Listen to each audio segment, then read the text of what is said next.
You're what's good, y'all boys? It's J Horror, and today we're gonna be reacting to this three true horror solo trip horror stories animated by my boy IMR Scary Tales. Man, I just want to shout out my boy IMR Scary Tales because this is his video, and I want to give him all the credit. You feel me? Anyways, about to get into this. Let's get it. If I hadn't have opened the door that night, I might have survived the week alone. I arrived at the cabin late in the afternoon. The sky was rumbling with dark clouds. My mother had just passed away, and I needed time away from everyone. The forest surrounding Hey man, RIP, bro. the cabin was vast and silent. The isolation was intense, but that's exactly why Bro, I can't imagine, bro, losing my mom's, bro. Like, I don't know what I would do, bro. Like, real talk, I don't know what, bro. That's crazy. chose this place. The sky was rumbling with dark clouds. That night, the storm hit. The wind howled, lashing at the trees and shaking the windows. The thunder cracked so loudly I thought it might split the roof. Lying in bed with a heavy heart, memories of my mother raced through my mind. Suddenly, I heard a knock. At first, I thought it was just the tree branches, but soon the knocking changed into thudding. Someone was Oh, nah. Hell nah. desperately hitting my door with their fists. A little nervous, I swung my legs off the bed, my mind struggling to understand who could be at this hour. I thought I was the only one here. That's them demons, nigga. I opened the door and found a man, soaked to the bone. His What the who? Oh, nah, bro. Nah, bro. Nah, bro. If I seen that, bro. Nah, bro. I'm gonna have to up pipe on, bro. Nah, bro. Get off my shit, bro. Get off, nigga. Get off my shit, nigga. Get off my shit. hair was clinging to his Knocking on my front door like that, nigga. forehead. Bloodstains on his shirt were so big that it didn't go unnoticed. Yeah, bro. Pack it up, bro. Yeah, pack that nigga up, bro. I ain't gonna lie. He looked like he'd been through hell. Fumbling in fear, he said, My wife. We crashed near the creek. She's hurt, unconscious. This was the only house with lights on. I didn't hesitate. Grabbing my raincoat and flashlight, I followed him into the night. You followed? Oh, yeah, you're crazy. Reached the wreckage just by You the creek. followed, bro? The car skidded off the road and into a shallow ditch. Inside, a woman lay unconscious, blood oozing from her head. She wasn't moving. My chest tightened, and without a word, the man and I pulled her from the wreckage and carried her back to the cabin. I disinfected her wound, bandaged it as best as I could, and tucked her into my bed. The man changed into my dry clothes. With a storm raging outside, the cabin must have felt like a rescue to the poor guy. I poured us both a glass of wine, trying to ease the tension that hung in the air. I broke the silence. How did the accident happen? The man took a sip, and then his story began. He said they were visiting her parents. The more he spoke, I started seeing inconsistencies in his story. His words seemed to drift, and his eyes flickered with confusion as if he couldn't remember simple details. Maybe he's traumatized by the accident, I thought. I need rest, he suddenly said, rising from his chair. He walked into the bedroom, leaving me That nigga look crazy. alone in the living room. I felt a growing unease, but I tried to brush it off. I locked the front door and settled on the couch, hoping to get some sleep. I don't recall the exact time, but I felt hot breathe over my face. My eyes snapped open. A woman was standing over me. I realized it was the wife of that man. Bro, there's no way. Bro, please tell me it's not what I'm thinking, bro. Please tell me it's not what I'm thinking. Because if it is what I'm thinking, maybe stranger danger. And her hair was still damp, clinging to her pale face, her eyes wide and unblinking. I nearly screamed, but she quickly pressed her hand over my mouth. She didn't want you to wake, Don't bro. scream. She begged, her breath hot against my ear. I nodded, frozen with fear. Asked, "Do you want me to call your husband? Are you feeling okay?" She leaned in close, her voice shaking as she spoke. He's not my husband. I knew it, bro. Bro, he kidnapped, bro. He kidnapped her, bro. He kidnapped her, bro. I stared at her in disbelief, my heart pounding in my chest. "What?" Yep. Call the cops. He's one of those. She muttered in a shaken voice. Oh, I no. grabbed my phone, but there was no signal. The storm must have knocked out the tower. Cook. Panic bubbled up in me. "We need to get to the police station," I whispered. Bro, get out that He house, has a man. knife. She murmured. I nodded grimly, realizing the nightmare. My car keys were in the bedroom with the man. With my heart in my throat, I cracked open the bedroom door, my pulse hammering in my ears. The man was asleep, his breathing slow and steady. His damp clothes were scattered around the room. Nah, man. And there, on the nightstand, were the keys, gleaming faintly in the dim light. I took a deep breath and stepped inside, every footfall a potential alarm. The floor creaked beneath my feet. I froze. The man shifted in his sleep, groaning softly, but thankfully he didn't wake. I held my breath as I tiptoed toward the nightstand, my hand shaking as I reached for the keys. Suddenly, the man rolled over, and my heart nearly stopped. I ducked, my entire body tense, my hand clenching the keys. The man exhaled sharply, but mercifully, he didn't wake. I crept backward, every muscle screaming, and shut the door behind me with a soft click. I grabbed the woman's hand, and together we bolted for the front door. I unlocked it, and we ran blindly into the storm, sprinting for the car. The drive was a blur. The rain lashed at the windshield, and the wipers struggled to keep up with the downpour. The woman sobbed quietly beside me, her breath hitching in the darkness. I didn't stop until I saw the flickering lights of the county police station. The officers took her statement. One of them made a call for backup, and they raced to the cabin. Let me guess. But the man was Bro's gone. not there. No sign of Bro, it's always like that, bro. They're never there, bro. Nah, bro. him anywhere. No struggle, just the woman's blood, dried on my bed sheets, and a broken wine glass. The next morning, an officer sat me down.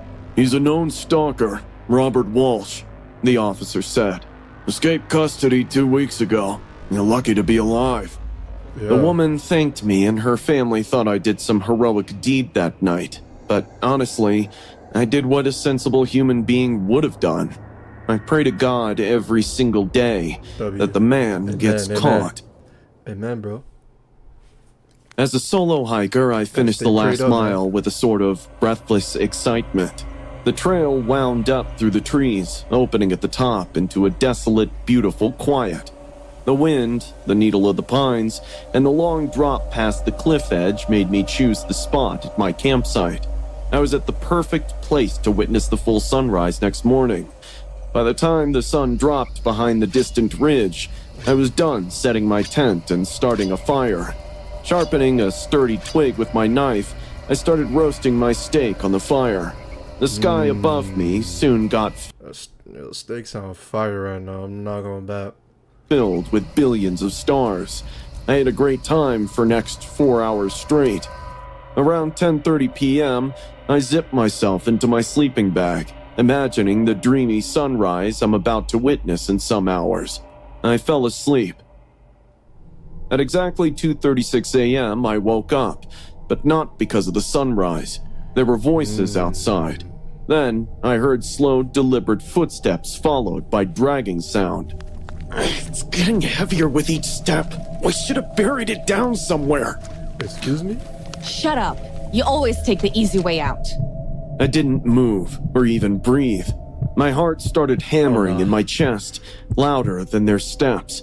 I slid forward, inch by inch, until I could peek through the half-zipped gap on my tent.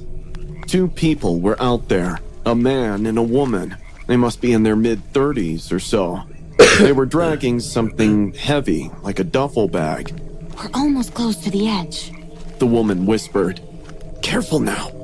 The man answered, low and quiet. Spinal cord's already shattered. One good toss and he's gone. I couldn't move. They catching bodies. They catching bodies. Breathe. Only one clear thought kept rising in my head. Are they dumping a body? Yeah, bro. They suddenly stopped. What you The think? woman looked up and scanned the trees. Her eyes seemed to linger. She said, You sure we're alone? The man cocked his head to the side, almost lazily. Thought I'd heard something. I flinched back into the tent like a reflex, hands over my Man, you gotta stay strapped up, bro. It's 2025, nigga. Stay strapped up, bro. Stay strapped up. mouth. I froze there, skin crawling, heart thudding so loud it felt like they'd hear it. The air felt thicker suddenly, dense, wrong. A twig snapped outside, closer than before. I prayed to God that the couple didn't see my just tent. died right there, bro. After a slight pause, the dragging sound began once again, and I felt my blood flowing again. Not me. I peeked again from the gap and saw the couple facing their back at me. Taking this opportunity, I slowly crawled out and quickly moved behind a boulder. Even though my tent bro was got a behind a knife? tree, I knew it's not safe anymore. Bro got a knife, bro? Oh, wait, nah. Actually, you never know. They boys could have a strap. Never mind. More to stay inside. From there, I watched them move to the cliff's edge, lifting the bag together. They didn't hesitate for a second, just heaved and let it fall. A wet thud echoed in the valley. It probably fell into the river, and once again, silence prevailed. The man and the woman looked down like little kids throwing rocks at a stream. Then they looked at each other. In that glistening moonlight, I watched them smile.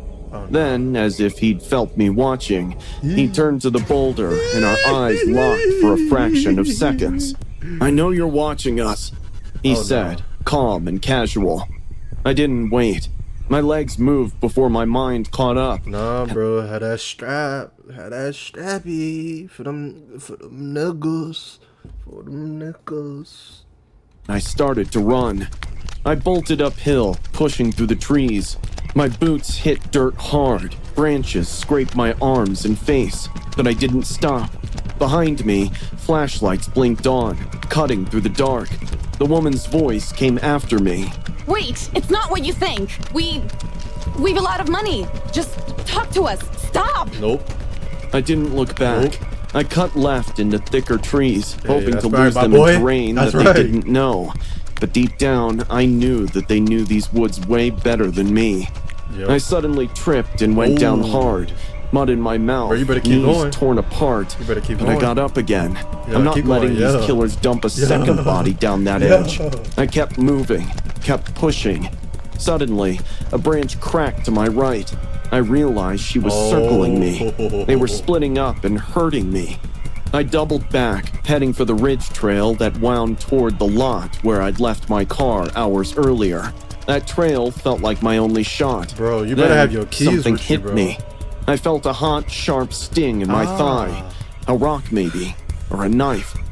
I gasping, but Bro, get didn't popped. cry.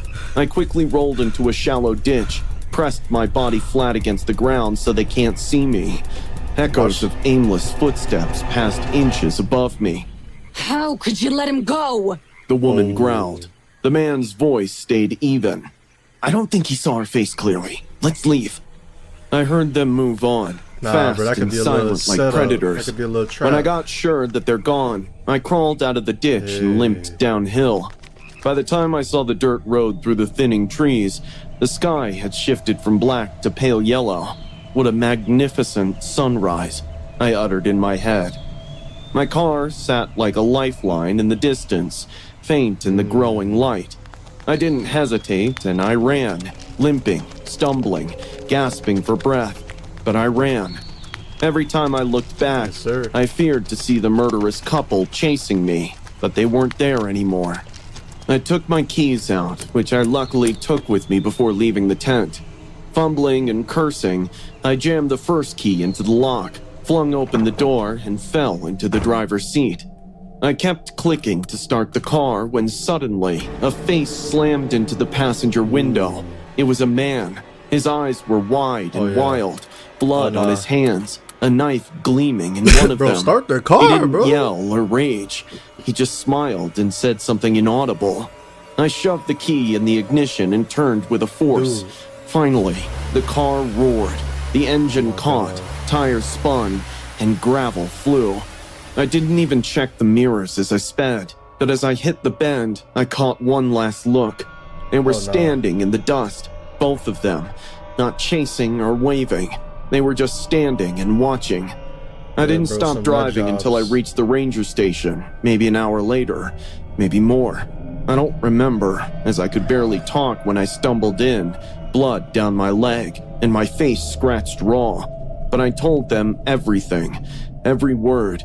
When they made it back to the cliff, there was nothing at all. Of course. No bodies or blood, just my brand new tent, on, bro. slashed with knife, boot prints, and long, bloody drag marks toward the edge was found. Oh my god. I gave my full Just report always. and stayed for hours answering questions. Till today, there's no missing persons, no arrests, Wow. and no follow-ups. That's crazy. The bus screeched to a halt in the middle of nowhere. The brakes wheezed like a dying animal. I stepped out into the cool mountain air, took it in, and instantly felt eyes on me.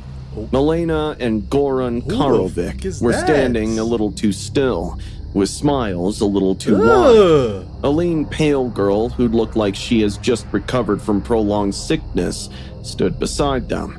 Her vacant, dark eyes kept Owl looking ass. scanning me. Welcome, Amira. We are Mr. and Mrs. Karovic. And this is our daughter, Anna. Bro, why is bro looking at you like that, bro? Why is he looking at you like that? Her voice thick Bro's- with an accent Bro hit you with a... that wrapped around my name like fog. Hope you have a nice time here. The house was old. The wood of its bones creaked beneath my feet. I noted there were no mirrors on the walls, no clocks, only the sense of herbs and of something decaying, lurking underneath like meat left to rot on the counter. Dinner was awkward and heavy, the kind of food that sits in your stomach like a boulder. Mr. Karovic kept tapping his fingers the entire time we ate. Dirty It was no making less. me annoyed, but I had to pretend with a smile. Milena pressed a cup of tea into my hands after dinner. You sleep now. Ah, man. Tomorrow we trust show that you the tea, gang. village. I didn't want to drink it, but Yeah. I promised myself I'll let go of my worries and enjoy my first solo eye trip. Oh, nah, bro. I was dead asleep when sounds of hushed voices woke me up.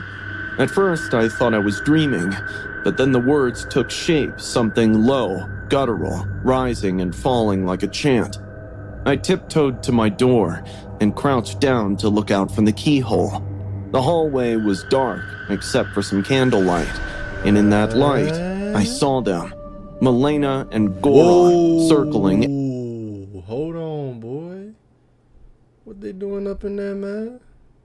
Yeah, bro, it's time to get out, bro. Yeah, I ain't gonna lie, pack it up, bro. Pack it up. Get out of there. Get out of there before you be the sacrifice, nigga. Anna, forcing something into her mouth and chanting. They were chanting in that creepy language, and it made my skin crawl. I must have coughed or made a noise because they stopped and turned towards my door. But I held my breath until my lungs burned, and eventually, after many agonizing seconds, the chanting began again. Oh no. Next morning, everything felt back normal again. Milena hummed while frying bread in pork fat, acting like nothing had happened. They even took me to a tour of the Creepy ass village, nah, but bro. it turned out to be quite disappointing to me. The empty streets, shutters pulled down on almost every window, no kids playing on the streets, made me even more doubtful. Did I choose the wrong host? Back in my room, I began this should've looking been for answers. obviously- I examined been the space obvious. around me, trying to find proof of travelers before me who had stopped to stay with the Karovics.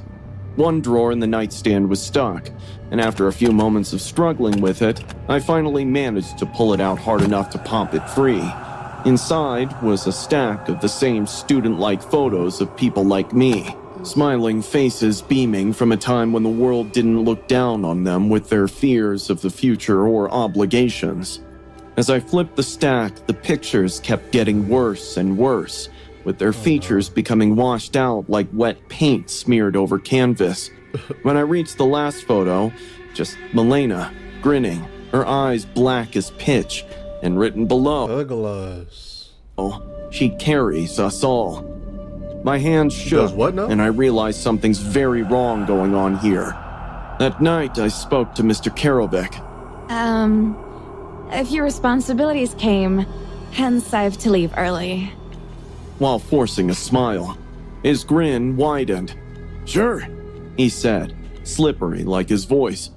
"Maybe you should go to bed early, to wake up early." After a lot of struggle, I finally fell asleep at around 1 a.m. that night. In my sleep, I dreamt of Anna standing over my bed and her eyes glowing in the dark. Oh no. I woke up choking, my sheets damp and covered in small, muddy handprints. I grabbed my phone, flipping the camera to face me, but the screen glitched. In the picture, my reflection stared back, but half my face was wrong. A second mouth stretched beside mine, another eye blinking just above my cheekbone. I dropped the phone with a gasp, but when I looked again, the image was gone, but I knew what I'd seen. No. Suddenly, a sound of chanting came again, this time louder, pulling me like Bro, a you should've fish been on a got up hook. out there, bro. I followed, creeping through the house and out into the cold. Behind the barn, torches burned in a stone circle, the villagers standing silent and watching. Anna stood in the center, her body limp and her eyes empty. Just then, Milena addressed the villagers, Bro, I rebuke whatever this is, bro. I rebuke any sound line, bro. I ain't gonna lie, man. pointing at me. Her youth is strong. She murmured, stepping forward. She can carry too. Bring her. Hands grabbed me, dragging me into the circle where Goran smeared ash and Yep, crushed should've been bone left, on my bro. forehead. His breath hot in my ear said, "One gives, one takes, one stays." The world tilted. My limbs turned to lead and my vision doubled. Anna's face swam in front of me, and then I felt her inside me. A second heartbeat, a whisper in my skull that said, Let go. but then I saw Anna's tears. They were real, terrified. I knew she didn't want this. I lunged, knocking over the bowl of fire. The embers exploded, screams tearing through the night. I ran, branches clawing at my skin, their howls chasing me. You must carry us. We are nothing without you. Milena shrieked. Bro, watch out, That's bro. when I finally saw some headlights cut through the trees. A postal van. I stumbled into the road, my ankles screaming, my breath ragged. The driver's eyes bulged as I collapsed against his door. I sobbed. Help me. Please. I woke up at the hospital 2 days later. The police took my statement, but their faces said that they didn't believe me. When they came back from the village, they shrugged. No one by that name lives here. They said, The Karovics moved away years ago. Huh? but I know what I saw. And when I checked my phone, one lost photo had survived. A blurry selfie. My face half melted into Anna's. Now, when I look in the mirror too long, something looks back. Oh, nah. Anyways, I hope y'all boys enjoyed that. That was Iron Mars Scary Tales. This video was fire. It's fire. Anyways, I hope I catch y'all boys. It's been J Horror, and I'm out.